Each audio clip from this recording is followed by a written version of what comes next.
ایسے ہی۔ اور عیسائیوں کا دوسرا فرقہ،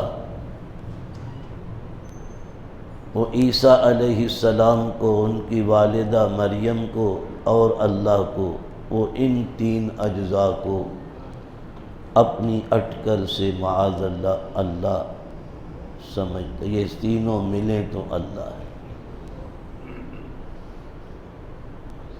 ان لوگوں نے اللہ کو کتنے حصوں میں بانٹا؟ اور ہمارے معاشرے کی جاہلیت نے 5 حصوں میں بانٹا۔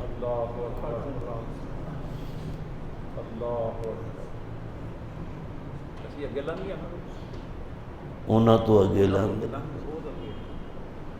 اور گاڑی کی سکرین پہ لکھا ہوتا ہے نا اللہ، تو الف لکھا ہوتا ہے محمد، آگے ہوتا ہے علی، پھر حسن، حسین اور فاطمہ، اور لفظ کیا لکھا ہے؟ اللہ۔ ان کا بھی نظریہ یہ ہے کہ یہ 5 ملیں تو اللہ بن گئے، اسی لیے تو اللہ کا لفظ لکھا گیا ہے نا۔ وہ اللہ کی توحید کے تو قائل نہیں، وہ ان 5 کو اللہ سمجھتے ہیں۔ اور اللہ کون ہے؟ یہ 5۔ یہ 5 کون ہیں؟ اللہ۔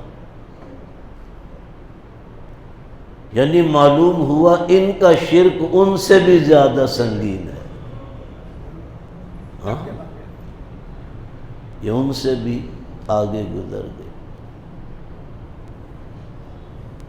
تو میں یہ عرض کر رہا کہ بتوں کی پوجا تو نہیں کرتے تھے یہود و نصارہ، لیکن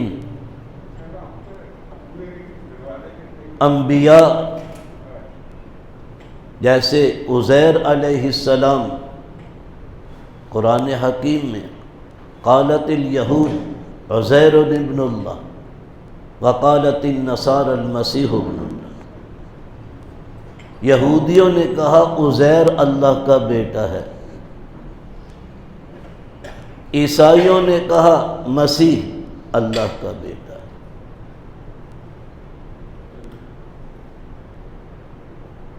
تو اس ابنیت کے عقیدے سے گمراہ ہو کر مشرک ہو گئے، اور یہودیوں نے سب سے پہلے قبر پرستی ایجاد کی۔ جناب رسالت مآب صلی اللہ علیہ وسلم کا ارشاد والا شان ہے، لعن اللہ الیہود اتخذوا قبور انبیائہم مساجدہ، او کما قال صلی اللہ علیہ وسلم، اللہ نے یہودیوں پر لعنت اور پھٹکار ڈالی کہ انہوں نے اپنے انبیاء کی قبروں کو سجدہ گاہیں بنا لیا۔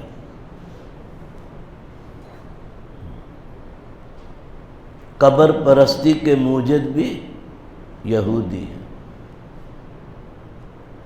میں عرض یہ کر رہا، مشرک وہ بھی تھے، یہود مشرک یہ بھی تھے، عیسائی، ان کے شرک کی یہ نوعیت تھی، لیکن اولاد ابراہیم یعنی قبائل قریش، ان کا شرک بت پرستی، مورتیوں کو سامنے رکھ کے پوجنا۔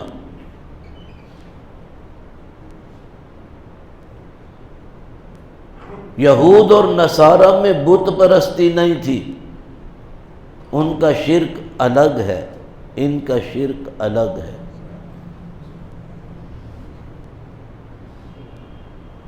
سامنے رکھ کے پوجتا ہے وہ بھی مشرک، قبر میں دبا کر پوجتا ہے وہ بھی مشرک۔ اپنے وہم اور اپنے خیال اور اپنے گمان میں کسی کو اللہ کا ساجی یا پارٹنر سمجھ کر اس کے آگے کوئی استغاثہ دائر، وہ بھی مشرک۔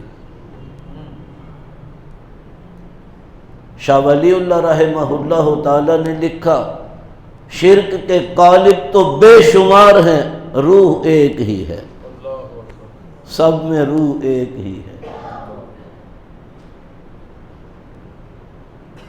یہود و نصارہ کا شرک تو یہ جو ابھی میں نے عرض کیا، قبر پرستی، اور معاذ اللہ جناب عزیر علیہ السلام اور جناب عیسیٰ علیہ السلام کو اللہ کا بیٹا سمجھ کر انہیں پوجنا۔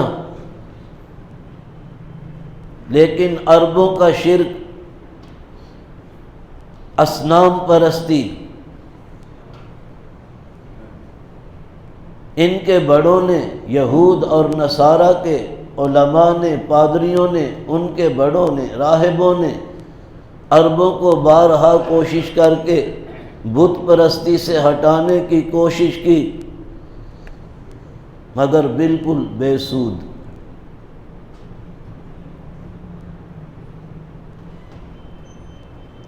ولیم میور اپنی کتاب لائف آف محمد صلی اللہ علیہ وسلم میں، حالانکہ نبی علیہ السلام کا بہت بڑا دشمن ہے ولیم، موقع خالی نہیں چھوڑتا، تنقید کرتا ہے معاذ اللہ، لیکن اس بات کا اس نے بھی اپنی اس کتاب میں اعتراف کیا کہ ہمارے بڑے صدیوں محنت کر کے بھی عربوں کو بت پرستی سے نہ روک سکے، یہ کام محمد صلی اللہ علیہ وسلم نے چند برسوں میں کر دکھایا کہ پورے عرب سے بت پرستی کا استیصال فرما دیا، جڑوں سے شرک کو اکھاڑ کر پھینک دیا۔ اسے کہتے ہیں الفضل ما شہدت بہ الاعداء، فضیلت وہ جس کی دشمن بھی گواہی دے، اور ہم اپنی زبان میں کیا کہتے ہیں، جادو وہ جو سر چڑھ کر بولے، یہ ہے ہمارا محاورہ، الفضل ما شہدت بہ الاعداء۔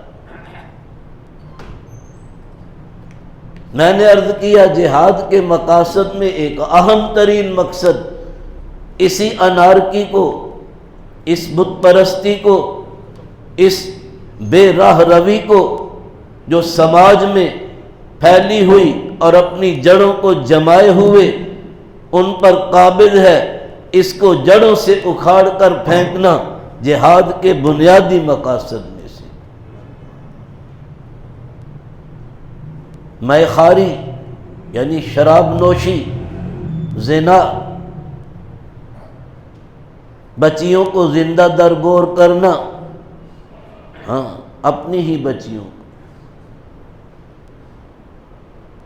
ایک شخص حضور صلی اللہ علیہ وسلم کے پاس آ کر مسلمان ہوئے اور اپنی ہی سرگزشت سنائی کہ حضور میں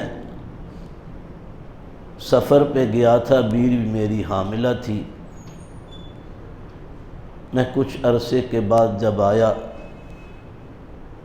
تو بچی پیدا ہوئی تھی، چھوٹی سی معصوم، چونکہ اس کا باپ تھا میں، تھوڑے ہی دنوں میں وہ مجھ سے مانوس ہو گئی، میں اسے لے کر کبھی کہیں چلا جاتا ہوں، بڑی خوش ہوتی، لیکن میرے دل میں تھا کہ اس کو میں نے گڑھا کھود کر دفنانا ہے، جو عربوں کی عادت تھی، اپنی ہی بچیوں کو گڑھا کھود کر زندہ دفنا دیتے تھے، زندہ۔ اپنی ہی کہانی سناتا ہے کہ میں ایک دن اس کو ساتھ لے گیا ویرانے میں گڑھا کھودنے لگا، وہ بچی میرے ساتھ مل کر مٹی نکالتی رہی، وہ معصوم کیا جانے میری ہی قبر کھودی جا رہی ہے۔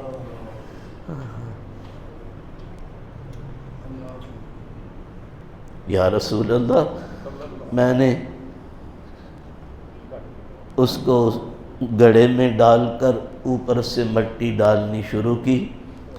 وہ ابا ابا کہتی رہی، مجھے ترس نہیں آیا، یہاں تک کہ اس کی آواز آنی بند ہو گئی۔